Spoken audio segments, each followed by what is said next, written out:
चतुश्लोकी भागवत सुनने के बाद आप समझ गए होंगे कि सृष्टि के पूर्व भी परमात्मा थे, अभी भी परमात्मा हैं, बीच में भी और इसके बाद भी परमात्मा ही रहेंगे। इस ज्ञान को ही अर्जुन को द्वितीय अध्याय में 12वें श्लोक में भगवान बताते हुए कहते हैं कि तू शोक मत कर, क्योंकि ऐसा नहीं है कि मैं किसी काल में नहीं था, कि तू नहीं था, अथवा ये राजा लोग नहीं थे, और न ऐसा ही है कि इसके आगे हम सब नहीं रहेंगे। इसमें भगवान ने आत्म रूप से सबकी नित्यता, सबकी नित्यता, सभी आत्माओं की नित्यता सिद्ध करते हुए ये भाव बतलाया है, ये दिखलाया है कि तुम जिनके नाश की आशंका कर रहे हो उन सब का या तुम्हारा हमारा कभी किसी भी काल में नाश नहीं है, क्योंकि आत्मा कभी मरता नहीं। आत्मा शाश्वत है, अविनाशी है। वर्तमान शरीरों की उत्पत्ति के पहले भी हम सब थे और बाद में भी हम रहेंगे। शरीरों के नाश से आत्मा का नाश नहीं होता, अतएव नाश की आशंका से इन सब के लिए शोक करना उचित नहीं है। इसीलिए इस कोरोना काल में कोरोना से भी डरने की कोई आवश्यकता नहीं है। केवल सावधानी बरतें, जब तक हमारी आयु जैसे जिसकी सांस जितनी रहेगी उतनी ही चलेगी। ऐसा कुछ नहीं है, क्योंकि सब लीला मात्र है, इसमें आसक्ति ना करें। आगे भगवान बताते हैं 13वें श्लोक में, जैसे जीवात्मा की इस देह में बालकपन, जवानी और वृद्धावस्था होती है, वैसे ही अन्य शरीर की प्राप्ति होती है। ये बस एक घटना है, परिवर्तन है। जिस तरह से आप बच्चे में छोटे शिशु थे, फिर किशोर हुए, प्रौढ़ हुए, वृद्धा को प्राप्त हो रहे हो, उसी तरह से इस शरीर के मृत्यु होने के बाद फिर से नया शरीर प्राप्त होगा। इसमें जो धीर पुरुष होते हैं वो कभी भी मोहित नहीं होते हैं। मोहित होना मतलब मोह में नहीं पड़ते हैं। इसीलिए भगवान कहते हैं कि सर्दी गर्मी सुख दुख को देने वाले इंद्रिय और विषयों के संयोग तो उत्पत्ति विनाशील और अनित्य हैं। जो भी परिस्थिति, कोई भी व्यक्ति, वस्तु, परिस्थिति हमें सब क्षणिक है, सब उत्पत्ति और विनाशील वाले हैं। थोड़ी देर में ही, कल ही अच्छा कोई गुड न्यूज़ मिलता है, आज फिर वो घाटे का सौदा हो जाता है। क्या करेंगे? तो ये जीवन ही क्षणिक है, विनाशील है, अनित्य है।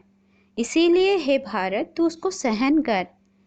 आज अभी गर्मी का मौसम है तो इतना टेम्परेचर हाई है, लेकिन इसके बाद बरसात आके हमें तो उस वक्त आप सोचिए कि उस वक्त गर्मी को याद करेंगे, वो भी चला गया, फिर बरसात आएगी, बरसात भी चले जाएगी, उसके बाद फिर गर्मी आएगी, फिर ठंड आएगी। सब क्षणिक है, सब बदलता है, सब बदलते जाता है। इसीलिए भगवान इसे सहन करने को कहते हैं, क्योंकि हे पुरुष श्रेष्ठ, दुख सुख को समान समझने वाले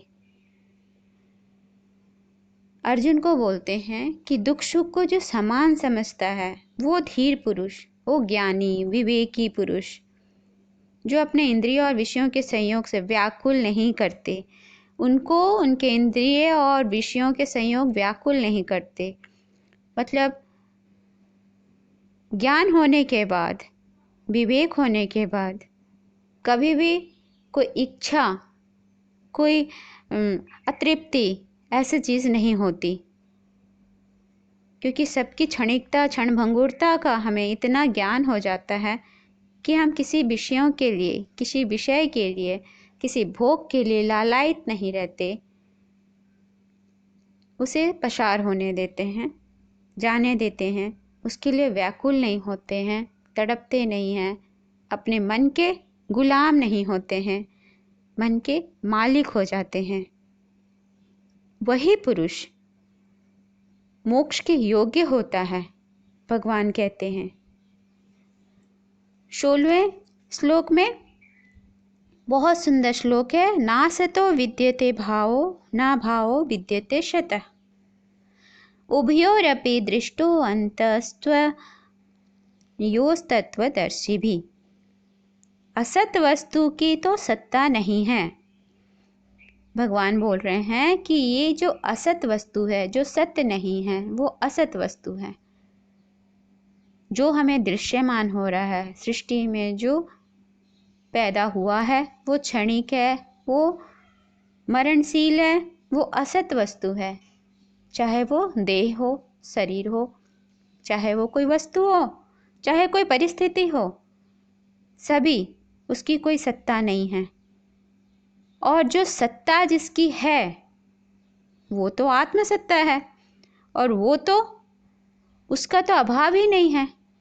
जिस तरह से मैं बता रही थी कि पूरा ब्रह्मांड, पूरा का पूरा विराट रूप के अंदर ही हम डूबे हुए हैं। पूरा ब्रह्मांड के अंदर चेतनता है, सत का अभाव बिल्कुल नहीं है, चेतनता का अभाव नहीं है, चेतना का अभाव नहीं है, कॉन्शियसनेस का अभाव नहीं है। वो कभी भी खत्म नहीं होता। जैसे ही शरीर धारण होता है वैसे ही चेतना वापस आ जाती है। इस प्रकार इन दोनों का ही तत्वज्ञानी पुरुषों द्वारा देखा गया है। सत्य और असत, सत असत, नित्य अनित्य, इसके क्षणभंगुरता, इसको समझे, तत्व को समझना है कि कौन नित्य है, कौन अनित्य है। इसे तत्वज्ञानी पुरुष देखते हैं, जानते हैं। और आगे कहते हैं भगवान, नाश रहित तो तू उसको जान जिससे ये संपूर्ण जगत दृश्य वर्ग व्याप्त है। उस अविनाशी को नाश रहित कहते हैं, उस चेतना को, कॉन्शियसनेस को नाश रहित कहते हैं, जिसका विनाश करने में कोई समर्थ नहीं है। वो पहले भी था, अभी भी है, बाद में भी रहेगा। जिस तरह से मिट्टी का घड़ा बना, घड़ा कुछ दिन के लिए हमें दिखाई दिया, दृश्यगत हुआ, और उसमें हमने यूज किया, उसके बाद वो टूट गया, फूट गया घड़ा। लेकिन मिट्टी जो उसका तत्व है, मिट्टी, वो पहले भी था, बीच में भी मिट्टी था, और बाद में घड़ा फूटने के बाद भी मिट्टी है। मिट्टी का नाश नहीं हुआ। उसी को कहते हैं कि नाश रहित, अप्रमेय, नित्य स्वरूप जीवात्मा के ये सब शरीर नाशवान कहे गए हैं। इसीलिए हे भरतवंशी तू युद्ध कर। इसीलिए हमें अपने कर्म क्षेत्र में कर्म करते रहना चाहिए। अपने धर्म के लिए हमेशा अपने कर्तव्य कर्मों को करते रहना चाहिए। बिल्कुल भी भयभीत और उदासीन नहीं होना चाहिए किसी को। जिस तरह से आगे कहते हैं भगवान 19वें श्लोक में कि जो इस आत्मा को मारने वाला समझता है तथा जो इसे मरा मानता है, वो दोनों ही नहीं जानते, दोनों मूर्ख हैं। जो आत्मा को मारने वाला कि मैंने उसे मार दिया, ये कोई मूर्ख ही बोलेगा, मैंने किसी को मार दिया। कोई चेतना को मार ही नहीं सकता। चेतना कभी मरती नहीं है। शरीर जो प्रकृति से बना हुआ एक वस्तु है, वो टूट फूट सकता है, मर सकता है, उसके अंदर से शरीर 100 बन सकता है, लेकिन चेतना नहीं, चेतना निकल जाती है। तथा जो इसको मरा मानता है, इसीलिए हम उसको मरा भी नहीं मानते किसी को, क्योंकि वो दोनों नहीं जानते ये आत्मा वास्तव में ना तो किसी को मारता है और ना किसी के द्वारा मारा जाता है। एक तो मारने वाला भी आत्मा चेतना है और मरने वाला भी चेतना है, दोनों ही चेतन हैं। तो एक चेतन दूसरे को मारेगा भी कैसे और एक चेतन मरेगा भी कैसे? क्योंकि चेतना बिना प्रकृति के संयोग से, शरीर के संयोग से किसी को मारने के काबिल भी नहीं है और ना ही मरने के काबिल है। इसीलिए भगवान कहते हैं न जायते म्रियते वा कदाचिन्नायम भूत्वा भविता वा न भूयः अजो नित्यः शाश्वतोऽयं पुराणो न हन्यते हन्यमाने शरीरे। यह आत्मा किसी काल में भी न तो जन्मता है और न मरता ही है। इसीलिए मैं सबसे पहले ही आपको बोल दी कि हम सब डूबे हुए हैं इस परमात्मा रूपी ब्रह्मांड के अंदर में, जिसमें कोई जन्मता और मरता नहीं है। केवल प्रकृति के जो 24 तत्व हैं वो नष्ट हो जाते हैं और फिर से सक्रिय हो जाते हैं। उसमें चेतना का कभी भी जन्म और मृत्यु नहीं होता है। चेतना रहती ही है हमेशा हमेशा।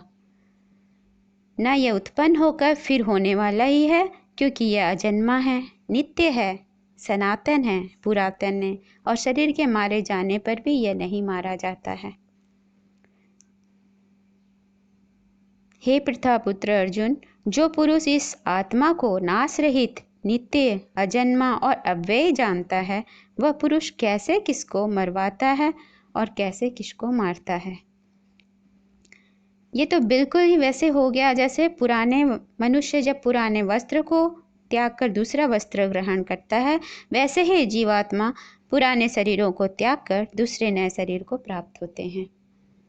सिर्फ कपड़े वस्त्र बदलना जितना ही है तकलीफ है।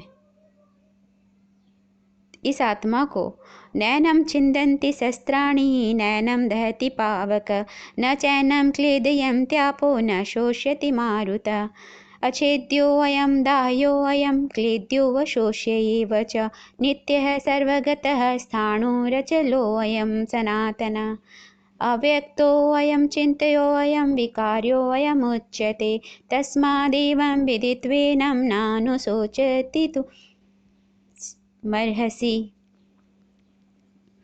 इस आत्मा को शस्त्र नहीं काट सकते, इसको आग नहीं जला सकती, इसको जल नहीं गला सकता और वायु भी नहीं सुखा सकती।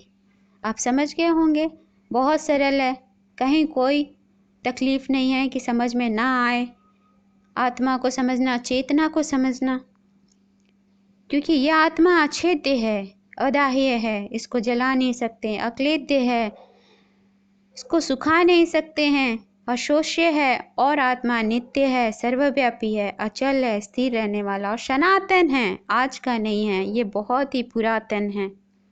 आत्मा अव्यक्त है, ये व्यक्त दिखाई नहीं पड़ता आपको, अचिंत्य है, इसको हम सोच भी नहीं सकते, इसकी चिंतन भी नहीं कर सकते कि आत्मा कैसा है, इसका रूप क्या है।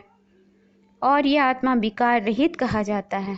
आत्मा के अंदर कोई विकार नहीं है, जो विकार है प्रकृति का है। बिना प्रकृति के मिक्स हुए आत्मा शरीर धारण कर ही नहीं सकती, और शरीर धारण करती है तो केवल प्रकृति करती है। इससे हे अर्जुन, इस आत्मा को उपयुक्त प्रकार से जानकर तू शोक करने को योग्य नहीं है, अर्थात तुझे शोक करना उचित नहीं है। ऐसा कर इस वाणी को विश्राम देती हूँ। हरि ओम।